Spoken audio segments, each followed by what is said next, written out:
ಎದೆಯಲಿ ಕಾದಾಟ. Hi hello ನಮಸ್ಕಾರ, welcome back to my YouTube channel. ಎಲ್ಲರೂ ಹೇಗಿದ್ದೀರಾ? ಎಲ್ಲರೂ ಚೆನ್ನಾಗಿದ್ದೀರಾ ಅಂತ ನಾನು ಭಾವಿಸ್ತೀನಿ. ನನ್ನ ಮಾರ್ನಿಂಗ್ ರಿಚುವಲ್ಸ್ನ ಕಂಪ್ಲೀಟ್ ಮಾಡಿ ನಾನು ನನ್ನ ಬ್ರೇಕ್ಫಾಸ್ಟ್ನ ಪ್ರಿಪೇರ್ ಮಾಡ್ಕೊಳ್ತಾ ಇದ್ದೆ. ತುಂಬ ಜನ ನನ್ನ ಕೇಳಿದ್ದಾರೆ ಫಿಸಿಕಲ್ ಎಕ್ಸಸೈಸ್ ಅಂತ ಅಂದರೆ ಹೇಗೆ ಮಾಡಬೇಕು ಅಂತ. ಇಂಟರ್ಮಿಡಿಯೆಂಟ್ ಫಾಸ್ಟಿಂಗ್ ಅಲ್ಲಿ ನಮ್ಮ ಫಾಸ್ಟಿಂಗ್ ಪೀರಿಯಡ್ ಅಲ್ಲಿ ನಾವು ಎಕ್ಸಸೈಸ್ ಮಾಡಿದ್ರೆ ತುಂಬ ಬೇಗ ರಿಸಲ್ಟ್ ಸಿಗುತ್ತೆ, ಎಫೆಕ್ಟ್ಸ್ ಜಾಸ್ತಿ ಇರುತ್ತೆ. ರಾದರ್ ದೆನ್ ಈಟಿಂಗ್ ಪೀರಿಯಡ್, ನಮ್ಮ ಫಾಸ್ಟಿಂಗ್ ಪೀರಿಯಡ್ ಅಲ್ಲಿ ನಾವು ಎಕ್ಸಸೈಸ್ ಮಾಡಿದ್ರೆ ನಮ್ಮ ಫ್ಯಾಟ್ ಬರ್ನಿಂಗ್ ಪ್ರಾಸೆಸ್ಗೂ ಇನ್ನೂ ಜಾಸ್ತಿ ಹೆಲ್ಪ್ ಮಾಡುತ್ತೆ. ಓಕೆ, ನಾನು ಹೇಳಬೇಕಾಗಿರೋದು ಏನಂದ್ರೆ ಇಂಟರ್ಮಿಡಿಯೆಂಟ್ ಫಾಸ್ಟಿಂಗ್ ಅಲ್ಲಿ, ಎಸ್ಪೆಷಲಿ ಫಾಸ್ಟಿಂಗ್ ಪೀರಿಯಡ್ ಅಲ್ಲಿ ನಾವು ಯಾವ್ದಾದ್ರೂ ಫಿಸಿಕಲ್ ಎಕ್ಸಸೈಸ್ ಆಗಲಿ, ಲೈಕ್ ವಾಕಿಂಗ್ ಆಗಲಿ, ರನ್ನಿಂಗ್ ಆಗಲಿ, ಫ್ಲೋರ್ ಎಕ್ಸಸೈಸ್ ಆಗಲಿ ಮಾಡಿದ್ರೆ ಅವು ನಮ್ಮ ಫ್ಯಾಟ್ ಬರ್ನಿಂಗ್ ಪ್ರಾಸೆಸ್ನ ಸ್ಪೀಡ್ ಅಪ್ ಮಾಡುತ್ತೆ. ಅದರಿಂದ ನಮ್ಮ ಕೊಬ್ಬು ಬೇಗ ಕರಗುತ್ತೆ ಅಂತ ಒಂದು ಹೇಳ್ತಾರೆ. ನಾವು ಯಾವ ರೀತಿ ಎಕ್ಸಸೈಸ್ ಮಾಡ್ಬೇಕು ಸುಚಿತ್ರ ಅಂತ ನೀವು ಕೇಳೋದಾದ್ರೆ, ಯಾವ ಎಕ್ಸಸೈಸ್ ನಮ್ಮ ಹಾರ್ಟ್ ರೇಟ್ನ ಜಾಸ್ತಿ ಮಾಡುತ್ತೋ ಆ ರೀತಿ ಕೆಲವೊಂದು ಎಕ್ಸಸೈಸ್ನ ಮಾಡಬೇಕಾಗುತ್ತೆ. ವಾಕಿಂಗ್ ಅನ್ನೋದನ್ನ ನೀವು ಸಂಜೆ ಟೈಮಲ್ಲಿ ಇಟ್ಕೊಳ್ಳಿ. ಮಾರ್ನಿಂಗ್ ಟೈಮಲ್ಲಿ try and do some exercises which are energetic. ಅವು ಏನು ಮಾಡ್ತವೆ ಅಂತ ಹೇಳಿದ್ರೆ ನಮ್ಮ ಮೈಂಡ್ನು ಕೂಡ ಬೂಸ್ಟ್ ಅಪ್ ಮಾಡ್ತವೆ. ಮಾರ್ನಿಂಗ್ ಟೈಮಲ್ಲಿ ನಾವು ಜಾಸ್ತಿ ಫಿಸಿಕಲ್ ಎಕ್ಸಸೈಸ್ ಮಾಡಿದ್ವಿ ಅಂತ ಇಟ್ಕೊಳ್ಳಿ, ಅದು ನಮ್ಮ ಮೈಂಡ್ನ ರಿಫ್ರೆಶ್ ಮಾಡುತ್ತೆ. ಸುಸ್ತಾಗ್ಬಿಡುತ್ತೆ ಅಂತ ನೀವು ಅನ್ಕೊಂಡ್ರೆ ಇಲ್ಲ, ಆ ಥರ ಏನೂ ಆಗಲ್ಲ. ನಮ್ಮ ಮೈಂಡ್ ಮತ್ತು ಬಾಡಿ ಎರಡೂ ರಿಫ್ರೆಶ್ ಆಗುತ್ತೆ. ಯೂಟ್ಯೂಬಲ್ಲಿ ತುಂಬ ಫಿಸಿಕಲ್ ಎಕ್ಸಸೈಸ್ ಲಿಂಕ್ಸ್ ಇದೆ, ಅವನ್ನ ನೋಡ್ಬೋದು. ಅವನ್ನ ನೋಡಿ ಫಿಸಿಕಲ್ ಎಕ್ಸಸೈಸ್ ಒಂದು ಹಾಫ್ ಅನ್ ಅವರ್ ಮಾಡಿದ್ವಿ ಅಂತ ಇಟ್ಕೊಳ್ಳಿ, ತುಂಬಾ ಪೀಸ್ಫುಲ್ ಅನ್ಸುತ್ತೆ. ಅಂಡ್ ನಮ್ಮ ಗೋಲ್ನ ಮಾರ್ನಿಂಗ್ಗೆ ಅಕಾಂಪ್ಲಿಷ್ ಮಾಡಕ್ಕೆ ಒಂದು ಸ್ಟೆಪ್ನ ತಗೊಂಡಿದೀವಿ ಅಂತ ಫೀಲಿಂಗ್ ನಮಗೂ ಕೂಡ ಬರುತ್ತೆ. ಅಂಡ್ ಇಂಟರ್ಮಿಡಿಯೆಂಟ್ ಫಾಸ್ಟಿಂಗ್ ಇಂದ ವೇಟ್ ಲಾಸ್ ಅನ್ನೋದು ಹೇಗೋ ಓವರ್ ಆಲ್ ವೇಟ್ ಲಾಸ್ ಆಗ್ತಾ ಇರುತ್ತೆ. ಕೆಲವೊಂದು ಏರಿಯಾಸ್ ಇರುತ್ತೆ ನಮ್ಮ ಬಾಡಿಲಿ ಹಾರ್ಡ್ ಟು ಬರ್ನ್ ಫ್ಯಾಟ್ ಅನ್ನೋದು, ಅಂತ ಏರಿಯಾಸ್ಗೆ ನಾವು ಫೋಕಸ್ ಮಾಡಿ ಫಿಸಿಕಲ್ ಎಕ್ಸಸೈಸ್ ನ ಚೂಸ್ ಮಾಡ್ಕೋಬೇಕು. ಫಾರ್ ಎಕ್ಸಾಂಪಲ್, ನನಗೆ ಥೈ ಫ್ಯಾಟ್ ಅನ್ನೋದು ತುಂಬಾ ಬೇಗ ಸ್ಟೋರ್ ಆಗ್ಬಿಡುತ್ತೆ and hard to burn that. So ನನ್ನ ಫಿಸಿಕಲ್ ಎಕ್ಸಸೈಸಸ್ ಏನಿಗಿರುತ್ತೆ ಅಂದ್ರೆ ಆ ಒಂದು ಏರಿಯಾನ ಪ್ರಿಯಾರಿಟೈಸ್ ಮಾಡಿ ಫ್ಯಾಟ್ ನ ಬರ್ನ್ ಮಾಡೋಕೆ ನಾನು ಫೋಕಸ್ ಮಾಡ್ತೀನಿ. ಲೈಕ್ ಸ್ಟ್ರೆಚಿಂಗ್ ಎಕ್ಸಸೈಸ್, ಸ್ಕ್ವಾಟ್ಸ್, ಇಲ್ಲ ಪೈಲೆಟ್ಸ್, ಈ ಥರ ಎಕ್ಸಸೈಸ್ನ ನಾನು ಮಾಡ್ತೀನಿ. ಇಲ್ಲ ವಾಕಿಂಗ್ ಅಥವಾ running. The reason why I choose this ಅಂದರೆ ಅವು ಜಾಸ್ತಿ ನನ್ನ ಥೈಸ್ ಮೇಲೆ ಫೋಕಸ್ ಮಾಡುತ್ತೆ ಅನ್ನೋ ಕಾರಣಕ್ಕೆ ನಾನು ಈ ಥರ ಎಕ್ಸಸೈಸ್ನ ಚೂಸ್ ಮಾಡ್ಕೊಂಡಿದ್ದೀನಿ. ನಿಮಗೆ ಬೆಲ್ಲಿ ಫ್ಯಾಟ್, ಟಮ್ಮಿ ಏನಾದರೂ ಜಾಸ್ತಿ ಇದೆ ಅಂತ ಅಂದ್ಕೊಂಡ್ರೆ ನೀವು ಟ್ವಿಸ್ಟಿಂಗ್ ಎಕ್ಸಸೈಸ್ನ ಚೂಸ್ ಮಾಡ್ಕೊಳ್ಳಿ. ಇಲ್ಲ ಅಂದರೆ ಬೆಂಡಿಂಗ್ ಎಕ್ಸಸೈಸ್ ನೀವು ಜಾಸ್ತಿ ಮಾಡಬೇಕಾಗತ್ತೆ. ಅದೇ ಹೇಳ್ತಾ ಇದ್ದೀನಿ, ಯೂಟ್ಯೂಬಲ್ಲಿ ತುಂಬ ವಿಡಿಯೋಸ್, ಅಂದರೆ ಯೂಟ್ಯೂಬ್ ಮಾತ್ರ ಅಲ್ಲ, ಯೂಟ್ಯೂಬಲ್ಲಿ, ಇನ್ಸ್ಟಾಗ್ರಾಮಲ್ಲಿ ಎನ್ ನಂಬರ್ ಆಫ್ ವಿಡಿಯೋಸ್ ಸಿಗುತ್ತೆ. Which exercise which helps us in reducing fat ಅಂತ ನೀವು ಸರ್ಚ್ ಮಾಡಿದ್ರೆ ಸಿಗುತ್ತೆ. ಅಂಡ್ ಈ ಮಧ್ಯೆ ನಾನು ನನ್ನ ಫಿಸಿಕಲ್ ಎಕ್ಸಸೈಸ್ನ ಕಡಿಮೆ ಮಾಡಿದ್ದೀನಿ, ಬಿಕಾಸ್ ವರ್ಕ್ ಶೆಡ್ಯೂಲ್ ಬೇರೆ ಬೇರೆ ಇರೋದ್ರಿಂದ.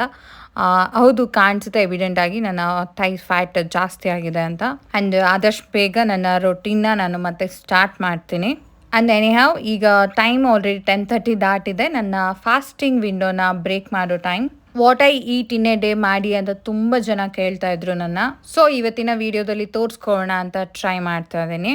ಸೊ ಈಗ ನೋಡ್ತಾ ಇದ್ದೀರಲ್ವಾ, ನಾನು 2 ಪೆಸರೆಟ್ ತೊಗೊಂಡೆ, ಜೊತೆಗೆ ಮೆಣಸಿನ ಪುಡಿ ಮತ್ತು ತುಪ್ಪ ಹಾಕ್ಕೊಂಡು, ಜೊತೆಗೆ ಸೌತೆಕಾಯಿ ಹಾಗೆ ಕಲ್ಲಂಗಡಿನ ತಿಂತಾ ಇದ್ದೀನಿ. ಸೊ ನಾನು ಈಟಿಂಗ್ ಪೀರಿಯಡ್ ಅಲ್ಲಿ ತಿನ್ನೋ food out of the box ಏನಾದರೂ ಮಾಡ್ಕೊಂಡು ತಿನ್ನಬೇಕು ಅಂತ ತಿನ್ನಲ್ಲ.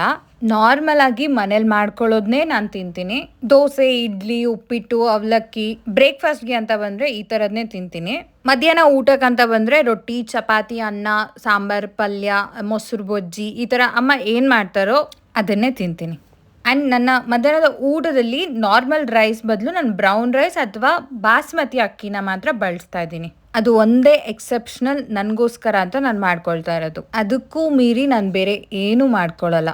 ಆ್ಯಂಡ್ ಫಿಸಿಕಲ್ ಎಕ್ಸಸೈಸಲ್ಲಿ ನಾವು ಇನ್ನೊಂದು ಮಾಡಬೇಕಾಗಿರೋದೇನೆಂದರೆ, ಲಿಫ್ಟ್ ಯೂಸ್ ಮಾಡೋದಕ್ಕಿಂತ ಸ್ಟೆಪ್ಸ್ನ ಯೂಸ್ ಮಾಡೋದು, ಸ್ಟೇರ್ಸ್ನ ಯೂಸ್ ಮಾಡೋದು ತುಂಬ ಹೆಲ್ಪ್ಫುಲ್ ಆಗುತ್ತೆ. ಆ್ಯಂಡ್ ನಮ್ಮ ಡೈಲಿ ರೊಟೀನಲ್ಲೇ ನಾವು ಸ್ವಲ್ಪ ಸ್ವಲ್ಪ ಚೇಂಜಸ್ ಮಾಡಿಕೊಂಡ್ರೆ ನಾವು ಆ್ಯಕ್ಚುಲಾಗಿ ಸ್ಪೆಸಿಫಿಕ್ ಆಗಿ ಫಿಸಿಕಲ್ ಎಕ್ಸಸೈಸ್ಗೋಸ್ಕರ ಟೈಮ್ ಕೊಡೋ ಅವಶ್ಯಕತೆನೇ ಇರಲ್ಲ. ಫಾರ್ ಎಕ್ಸಾಂಪಲ್, ಬಟ್ಟೆನ ಮೇಲ್ಗಡೆ ಹಾಕಿ ಮಡ್ಚೋದ್ಕಿಂತ ಕೆಳಗಡೆ ಹಾಕಿ ನಾವು ಎದ್ದು ಕುತ್ಕೊಂಡು, ಅಂದರೆ ಸ್ಕ್ವಾಟ್ಸ್ ಮಾಡಿ ತಗೊಂಡು ಮಡ್ಚ್ಬೋದು. ಎಷ್ಟು ಬಟ್ಟೆ ಇರುತ್ತೋ ಅಷ್ಟಕ್ಕೆ ಸ್ಕ್ವಾಟ್ಸ್ ಆಗುತ್ತೆ, ಹಾಗೆ ನಮ್ಮ ಕೆಲಸ ಕೂಡ ಆಗುತ್ತೆ. ಸೊ ನಮ್ಮ ಡೈಲಿ ರೊಟೀನ್ ಕೆಲಸದಲ್ಲಿ ಕೂಡ ಫಿಸಿಕಲ್ ಆಗಿ ಎಕ್ಸಸೈಸ್ ಮಾಡುವಂತ ಕೆಲಸಗಳನ್ನ ಕೂಡ ನಾವು ಚೂಸ್ ಮಾಡ್ಕೋಬಹುದು.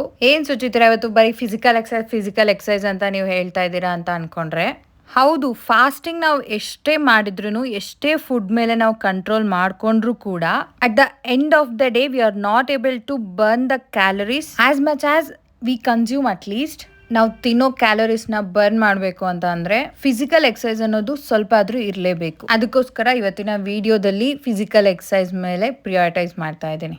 ನೀವು ಕೇಳ್ಬೋದು, ಏನ್ ಸುಚಿತ್ರ ಫಿಸಿಕಲ್ ಎಕ್ಸಸೈಸ್ ಅಂತ ನೀನ್ ಹೇಳ್ತಾ ಇದೀಯಾ?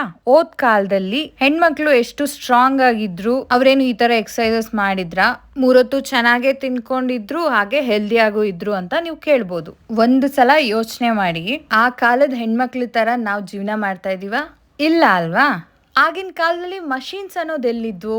ಹಿಟ್ಟು ರುಬ್ಬೋದ್ರಿಂದ ಹಿಡಿದು ಬಟ್ಟೆ ತೊಳೆಯೋದ್ರೊಳಗೂ ಎಲ್ಲ ಹೆಣ್ಮಕ್ಳೇ ಮಾಡ್ತಾ ಇದ್ರು. ಗ್ರೈಂಡ್ರು, ಮಿಕ್ಸಿಗಳು ಎಲ್ಲಿದ್ವು? ಹಿಟ್ಟು ಕೂಡ ರುಬ್ಬೋ ಕಲ್ಲಲ್ಲೇ ರುಬ್ಕೊಳ್ತಾ ಇದ್ರು. ಅಂಡ್ ಬೀಸೋ ಕಲ್ಲಲ್ಲಿ ಹಿಟ್ಟನ್ನ ಅಂದ್ರೆ ಒಣ ಹಿಟ್ಟನ್ನ ಕೂಡ ಅದ್ರಲ್ಲೇ ಬೀಸ್ತಾ ಇದ್ರಲ್ವಾ? ಅವೆಲ್ಲವೂ ಫಿಸಿಕಲ್ ಎಕ್ಸಸೈಸ್ ಕೆಳಗೆ ಬರುತ್ತಲ್ವಾ? ಅವರು ಮೂರೊತ್ತು ಊಟ ಮಾಡ್ತಾ ಇದ್ರು ಅಂದ್ರೆ ಆ ಮೂರೊತ್ತಿನ ಊಟ ಅವ್ರು ಮಾಡ್ತಾ ಇದ್ದಿದ್ದು ಫಿಸಿಕಲ್ ಎಕ್ಸಸೈಸ್ಗೆ ಹೋಗ್ತಾ ಇತ್ತು. ಅಂಡ್ ಆ ಒಂದು ಕಾರಣಕ್ಕೆ ಅವ್ರು ಮೂರೊತ್ತು ಊಟನ ಮಾಡೋಕ್ ಸಾಧ್ಯ ಆಗ್ತಿತ್ತು. ಆ ಮೂರೊತ್ತಿನ ಊಟನೇ ಅವ್ರಿಗೆ ಅಷ್ಟೊಂದು ಕೆಲಸ ಮಾಡಕ್ಕೆ ಆಗ್ತಾ ಇತ್ತು. ಅಂಡ್ ಅವಾಗಿನ ಊಟನೇ ಎಷ್ಟು ನ್ಯೂಟ್ರಿಷಿಯಸ್ ಆಗಿರ್ತಾ ಇತ್ತು. ಆ ತರ ಒಂದು ಫುಡ್ ಈಗಿನ ಕಾಲದಲ್ಲಿ ನಾವು ಹುಡುಕಿದ್ರು ಸಿಗಲ್ಲ. ನಾವು ಅನ್ಕೊಳ್ತೀವಿ ಆರ್ಗ್ಯಾನಿಕ್ ಫುಡ್ ಅಂತ. ಆ ಆರ್ಗ್ಯಾನಿಕ್ ಫುಡ್ ಅಲ್ಲೂ ಕೂಡ ನಮ್ಗೆ ಆರ್ಗ್ಯಾನ್ ವರ್ಗ ಅಷ್ಟೇ ಸಿಗುತ್ತೆ, ಕಂಪ್ಲೀಟ್ ಆಗಿ ಆರ್ಗ್ಯಾನಿಕ್ ಸಿಗಲ್ಲ. ನಮ್ ಕೈಯಿಂದ ನಾವ್ ಏನ್ ಮಾಡೋಕ್ ಸಾಧ್ಯ ಅಂತ ಅಂದ್ರೆ ಫುಡ್ ನ ಕಂಟ್ರೋಲ್ ಮಾಡ್ಕೊಂಡು ಸ್ವಲ್ಪ ಫಿಸಿಕಲ್ ಎಕ್ಸಸೈಸ್ ನ ಮಾಡ್ಕೊಂಡು ಹೆಲ್ದಿ ಆಗಿ ಇರೋಕೆ ಅಂಡ್ ಹೆಲ್ದಿ ಲೈಫ್ ಸ್ಟೈಲ್ ನ ಮೇಂಟೈನ್ ಮಾಡಕ್ಕೆ ನಾವು ಮಾಡೋ ಒಂದು ಪ್ರಯತ್ನ. ಅಂಡ್ ಅದಕ್ಕೋಸ್ಕರನೇ ನಾನು ಫಿಸಿಕಲ್ ಎಕ್ಸಸೈಸ್ ನ ಇನ್ಕ್ಲೂಡ್ ಮಾಡ್ಕೊಳ್ಳಿ ಅಂತ ಹೇಳ್ತಾ ಇದ್ದೀನಿ. ಆ್ಯಂಡ್ ಈಗ ಲಂಚಿಗೆ ಬಂದರೆ ನಾನು ಬೆಂಡೆಕಾಯಿನ ಕಟ್ ಮಾಡಿಕೊಂಡೆ, ಜೊತೆಗೆ ರಾಜ್ಮನ ಬೇಯಿಸೋಕೆ ಇಟ್ಕೊಂಡೆ. ಬೆಂಡೆಕಾಯಿ ಬಂದುಬಿಟ್ಟು ತುಂಬಾ ಒಳ್ಳೆಯದು, ನಮ್ಮ ಹೆಲ್ತ್ಗೆ ಬೆನಿಫಿಟ್ಸ್ ತುಂಬ ಇದೆ. ಆ್ಯಂಡ್ ನಮ್ಮ ಐ ಹೆಲ್ತ್ಗೆ ತುಂಬ ಒಳ್ಳೆಯದು. ಆ್ಯಂಡ್ ರಾಜ್ಮಾ ಬಂದುಬಿಟ್ಟು ಹೈ ಇನ್ ಪ್ರೋಟೀನ್ ಅಂತಲೇ ಹೇಳ್ಬೋದು. ಬೆಂಡೆಕಾಯಿನ ಕಟ್ ಮಾಡಿಕೊಂಡು ನಾನು ಉರಿಯೋಕೆ ಇಟ್ಕೊಳ್ತಾ ಇದ್ದೀನಿ. ಆ್ಯಂಡ್ ಬೇಯಿಸ್ಕೊಂಡಿರೋ ರಾಜ್ಮನ ಅದ್ರ ಜೊತೆ ಟೊಮೆಟೊ ಹಾಗೆ ಈರುಳ್ಳಿನ ನಾನು ಕಟ್ ಮಾಡಿಕೊಂಡು ಸ್ವಲ್ಪ ಫ್ರೈ ಮಾಡ್ಕೊಳ್ತಾ ಇದ್ದೀನಿ. ರಾಜ್ಮಾ ಅಥವಾ ಕಿಡ್ನಿ ಬೀನ್ಸ್ ಅಂತ ಹೇಳ್ತೀವಿ ಅದು, ಮತ್ತು ಸೋಯಾ ಬೀನ್ಸ್, ಸೋಯಾ ಚಂಕ್ಸ್ ಮತ್ತು ಪನ್ನೀರ್, ಇದೆಲ್ಲ ಹೈ ಇನ್ ಪ್ರೋಟೀನ್ ನಮ್ಮ ವೆಜಿಟೇರಿಯನ್ಸ್ಗೆ. ನಾನ್ ವೆಜಿಟೇರಿಯನ್ಸ್ಗೆ ಬೇರೆ ಆಪ್ಷನ್ಸ್ ಇದೆ, ಗ್ರಿಲ್ ಚಿಕನ್ ಆಗಲಿ ಮತ್ತು ಎಗ್ ಆಗಲಿ.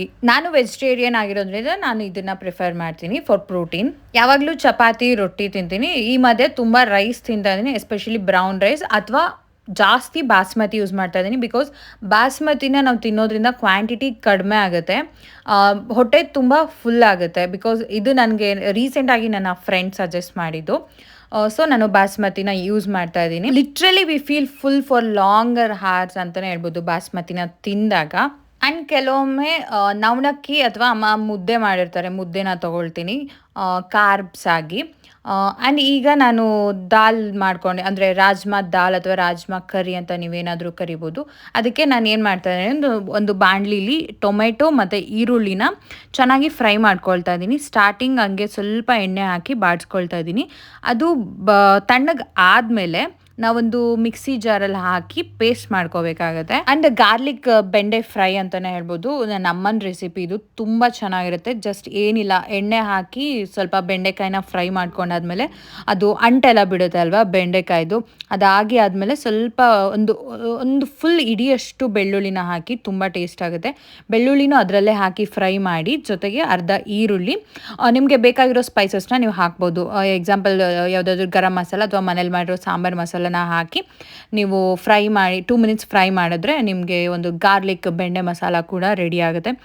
ಚಪಾತಿ ಜೊತೆ ಫುಲ್ಕ ಜೊತೆ ತಿನ್ನೋಕ್ಕೆ ತುಂಬ ರುಚಿಯಾಗುತ್ತೆ. ಆ್ಯಂಡ್ ರಾಜ್ಮಾಗೆ ಬಂದರೆ ನಾನು ಏನು ಫ್ರೈ ಮಾಡ್ಕೊಂಡಿರೋದನ್ನ ಮಿಕ್ಸಿ ಮಾಡಿಕೊಂಡು ಪೇಸ್ಟ್ ಮಾಡ್ಕೋಬೇಕಾಯ್ತಾ. ನೀರು ಹಾಕಬೇಡಿ, ಬಿಕಾಸ್ ಟೊಮೆಟೊ ಹಾಕಿರ್ತೀವಲ್ಲ ಚೆನ್ನಾಗಿ ಅದು ಪೇಸ್ಟ್ ಆಗೋಗುತ್ತೆ. ಆ್ಯಂಡ್ ಅದನ್ನು ಮಸಾಲೆ ಬಂದುಬಿಟ್ಟು ನಾನು ಏನೂ ಮಾಡಲ್ಲ, ಸಿಂಪಲ್ಲಾಗಿ ಒಂದು ಬಾಣಲಿ ಇಟ್ಟು ಅದೇ ಹುರ್ಕೊಂಡಿರೋ ಒಂದು ಬಾಣಲಿಗೆ ಎಣ್ಣೆ ಹಾಕಿ, ನಿಮಗೆ ಬೇಕಾದರೆ ಯಾವುದಾದ್ರೂ ಸ್ಪೈಸಸ್ ಅಂದರೆ ಮಸಾಲೆ ಯಾವುದಾದ್ರೂ ಏಲಕ್ಕಿ, ಲವಂಗ ಏನಾದರೂ ಹಾಕಿ. ನನಗೆ ಯಾವುದೂ ಬೇಕು ಅನ್ಸಲ್ಲ, ಸೊ ನಾನು ಸಾಸಿವೆ, ಜೀರಿಗೆ, ನಾರ್ಮಲಾಗಿ ಒಗ್ಗರಣೆ ಏನು ಕೊಡ್ತೀವಿ ಅದನ್ನು ಹಾಕಿ, ಈರುಳ್ಳಿ ಹಾಕಿ, ನನ್ನ ಖಾರಕ್ಕೆ ನಿಮ್ಗೆ ಎಲ್ರಿಗೂ ಗೊತ್ತು ನಾನು ಬಳಸೋದು ಗಾಂಧಾರಿ ಮೆಣಸನ್ನ, ಅದ್ರದ್ದು ಪುಡಿ ಹಾಕಿಬಿಟ್ಟು ನಾವು ಏನು ಪೇಸ್ಟ್ ಮಾಡ್ಕೊಂಡಿರ್ತೀನೋ ಅದೊಂದನ್ನು ಮಸಾಲಾನ ಆ್ಯಡ್ ಮಾಡಿ ಅದಕ್ಕೆ ಸ್ವಲ್ಪ ನೀರು ಹಾಕಿ ಮಿಕ್ಸ್ ಮಾಡಿ ನಾರ್ಮಲ್ ಮತ್ತು ಅದೇ ಸಾಂಬಾರು ಮಸಾಲ ಉಪ್ಪು ಸ್ವಲ್ಪ ಖಾರ ಹಾಕಿ ಸ್ವೀಟ್ಗೆ ಬೇಕು ಅಂದರೆ ನೀವು ಬೆಲ್ಲನ ಬಳಸ್ಬೋದು. ಆ ಟೊಮೆಟೊ ಹುಳಿ ಇದ್ದಿದ್ದ ಕಾರಣ ಬ್ಯಾಲೆನ್ಸ್ ಮಾಡೋಕ್ಕೆ ಬೆಲ್ಲನ ಹಾಕ್ತೀನಿ. ಆ್ಯಂಡ್ ಲಾಸ್ಟಲ್ಲಿ ನಾವು ರಾಜ್ಮಾನ ಮಿಕ್ಸ್ ಮಾಡಿ ಮೇಲ್ಗಡೆ ಒಂದು ಸ್ವಲ್ಪ ಕೊತ್ತಂಬರಿ ಸೊಪ್ಪನ್ನ ಹಾಕಿ ಉದುರಿಸಿ ಮಿಕ್ಸ್ ಮಾಡಿಬಿಟ್ರೆ ಒಳ್ಳೆ ರಾಜ್ಮಾ ಕರಿ ರೆಡಿ ಆಗುತ್ತೆ. ರಾಜ್ಮಾ ದಾಲ್ ಅಂತ ಏನೋ ಹೇಳ್ತೀವಿ. ಚಪಾತಿ ಜೊತೆ ಆ್ಯಂಡ್ ರೈಸ್ ಜೊತೆ ತುಂಬ ಚೆನ್ನಾಗಿರುತ್ತೆ. ಮೇಲ್ಗಡೆ ಒಂದು ಸ್ಪೂನ್ ತುಪ್ಪ ಹಾಕ್ತೀನಿ ಬಿಕಾಸ್ ಗೀ ಬಂದುಬಿಟ್ಟು ಗುಡ್ ಫ್ಯಾಟ್ ಆಯಿತಾ. ಆ್ಯಂಡ್ ನಮ್ಮ ಊಟದಲ್ಲಿ ನಾವು ಬಳಸೋದ್ರಿಂದ ತುಂಬಾ ಹೆಲ್ತ್ ಬೆನಿಫಿಟ್ಸ್ ಇದೆ. ಆ್ಯಂಡ್ ನಮ್ಮ ಜಾಯಿಂಟ್ಸ್ಗೂ ಕೂಡ ತುಂಬ ಒಳ್ಳೆಯದು ಆ್ಯಂಡ್ ಹೆಲ್ದಿ ಆಗಿರುತ್ತೆ ನಮ್ಮ ಜಾಯಿಂಟ್ಸ್. ಆ್ಯಂಡ್ ಎಂಟಿ ಸ್ಟಮಕ್ಗೆ ನೀವೇನಾದರೂ ಒಂದು ಸ್ಪೂನ್ ತುಪ್ಪ ತಿಂದು ಬಿಸಿನೀರು ಕುಡಿಯೋದ್ರಿಂದ ನಿಮ್ಮ ಜಾಯಿಂಟ್ ಪೇನ್ಸ್ ಕಡಿಮೆ ಆಗುತ್ತೆ ಆ್ಯಂಡ್ ನಿಮ್ಮ ಜಾಯಿಂಟ್ಸ್ ಹೆಲ್ದಿಯಾಗಿರುತ್ತೆ. And this is very much true. ನಿಮ್ಮ ಡೈಲಿ ಫುಡ್ಡಲ್ಲಾದರೂ ಬಳಸೋದ್ರಿಂದ ತುಂಬಾ ಒಳ್ಳೆಯದು. Very good fat and good cholesterol ಕೂಡ ಆ್ಯಂಡ್ ವೆರಿ ವೆರಿ ಹೆಲ್ದಿ ಕೂಡ. ಡೈಲಿ ನಾವು ಮಾಡ್ಕೊಳ್ಳೋ ಅಡುಗೆನೇ ತುಂಬ ರುಚಿಯಾಗಿ ಬರೋ ವಿಧಾನದಲ್ಲಿ ನಾವು ಮಾಡಿಕೊಂಡ್ರೆ ಅದೇ ತುಂಬ ಆರೋಗ್ಯವಾಗಿರುತ್ತೆ. ಔಟ್ ಆಫ್ ದ ರೊಟೀನ್ ನಾನು ಹೋಗಿ ಏನು ಮಾಡ್ಕೊಳ್ಳಲ್ಲ. ನಾನು ಹೇಳ್ದಾಗೆ ನಾನು ಯೂಶ್ವಲಾಗಿ ನಾನು ಅಮ್ಮ ಮನೇಲಿ ನಾವೇನು ತಿಂತೀವಿ ಅದನ್ನೇ ನಾನು ಮಾಡ್ಕೊಳ್ಳೋದು. ಅದಕ್ಕೋಸ್ಕರ ನಾನು ಹೇಳ್ತಾ ಇದ್ದೀನಿ, you don't have to specifically eat ಅದು ಅಥವಾ ಇದು. ಅಬ್ಬೋ ನಾನು ಇಂಟರ್ಮಿಟೆಂಟ್ ಫಾಸ್ಟಿಂಗ್ ಮಾಡ್ತಾ ಇದ್ದೀನಿ, ನಾನು ಅದನ್ನೇ ತಿನ್ನಬೇಕು ಇದನ್ನೇ ತಿನ್ನಬೇಕು ಅಂತ ಏನೂ ಇಲ್ಲ. ಮನೇಲಿ ಮಾಡಿರೋದನ್ನೇ ಹೆಲ್ದಿಯಾಗಿ ಸ್ವಲ್ಪ ಪೋರ್ಷನ್ ಕಂಟ್ರೋಲ್ ಆಗಿ ತಿಂದರೆ ಇದಕ್ಕೂ ಮೀರಿ ನಮ್ಗೆ ಏನೂ ಬೇಕಿಲ್ಲ. ಆ್ಯಂಡ್ ಎಸ್ ನನ್ನ ಇಲ್ಲಿ ರಾಜ್ಮಾ ಕರಿ ಜೊತೆಗೆ ಬೆಂಡೆ ಫ್ರೈ, ಸ್ವಲ್ಪ ರಾಜ್ಮಾ ಮತ್ತು ಈರುಳ್ಳಿನ ಮಾಡಿ ರಾಜ್ಮಾ ರೈಸ್ ಥರ ನಾನು ರೆಡಿ ಮಾಡಿಕೊಂಡೆ. ಅದ್ರ ಜೊತೆ ನಾನು ಆವಾಗಲೇ ಬೀಟ್ರೂಟ್ ಮತ್ತು ಚಪಾತಿ ಹಿಟ್ಟು ಗೋಧಿ ಹಿಟ್ಟನ್ನು ಮಿಕ್ಸ್ ಮಾಡಿ ಹಿಟ್ಟು ನಾದಿ ಮಾಡ್ಕೊಂಡಿದ್ನಲ್ವ, ಈಗ ಸ್ವಲ್ಪ ಫುಲ್ಕ ಥರ ಮಾಡ್ಕೊಳ್ತಾ ಇದ್ದೀನಿ. ಆ್ಯಸ್ ಯೂಶ್ವಲ್ ನಾನು ಹೇಳಿದ ಥರ ಆ ಫುಲ್ಕ ಥರ ಮಾಡಿಕೊಂಡು ನಾನು ಅದ್ರ ಮೇಲೆ ಸ್ವಲ್ಪ ತುಪ್ಪ ಹಾಕ್ಕೊಳ್ತಿದ್ದೀನಿ ಬಿಕಾಸ್ ಆಫ್ ಗುಡ್ ಫ್ಯಾಟ್ ಅಂತ.